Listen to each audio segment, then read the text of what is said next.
So, any advice sa mga mag-a-apply sa PC ngayong taon? Boys and girls, listen up.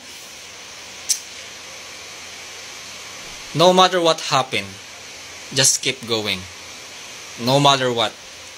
Kasi we need to accept the fact na hindi lahat kayo na nag-a-apply ngayong 2024 nationwide is matanggap.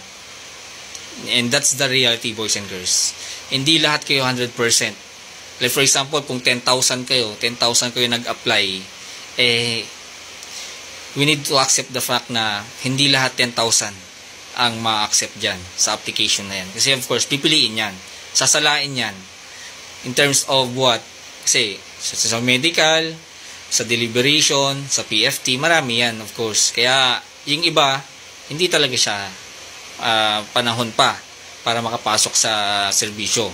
Yung iba naman, of course, deserve nila yun na makapasok. And sabi ko nga, no matter what, just keep going. Yun lang naman yun. Huwag kayong ma-stop. Kung like for example, hindi kayo nakapasok ngayon sa PCG, and we have the different branch of service naman para applyan ulit. So, just keep going. Okay? Apply lang ng apply sa ibang branch of service. Kung hindi pa naman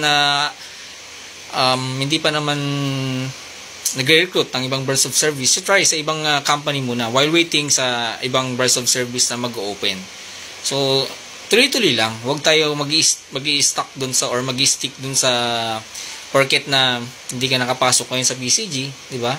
So, magmumukmuk ka na lang, di ba? Ayaw mo na mag-apply. So, don't do that, boys and girls. Keep going lang. No matter what happen, ang buhay, tuloy-tuloy lang. Ganyan talaga. Okay? Ganyan talaga ang buhay. Pag nag-apply ka, hindi 100% na matanggap ka. Kasi, of course, may mga mas magagaling, di ba? Mas malalakas.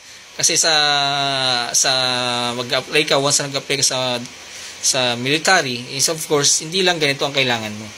Kailangan mo din ng lakas. Okay? Lakas na pangangatawan. So, dapat physically and mentally fit ka. Kasi marami kang pagdadaanan. Okay? Kung naipasa mo naman yung deliberation, of course, pagdating naman sa mga PFT, bagsak ka. So, diba? So, keep going, boys and girls, ha? Huwag mo wala ng pag-asa pag hindi nakapasok ngayon. So, meron pa, marami pang araw, buwan. And at the same time, marami dyan na opportunity sa labas. Baka nga lang hindi mo time pa na pumasok sa PCG or sa any branch of service, or baka mayroon pang much better na opportunity sa labas. So, no matter what happen, boys and girls, just keep going. Okay? Huwag mawala ng pag-asa, and that's the reality of life. Okay? Maraming challenges na dumating sa buhay natin, pero dapat huwag kayong sumuko. Di ba? Tuloy-tuloy lang. So, to all aspiring applicants ng PCG, so good luck, boys and girls.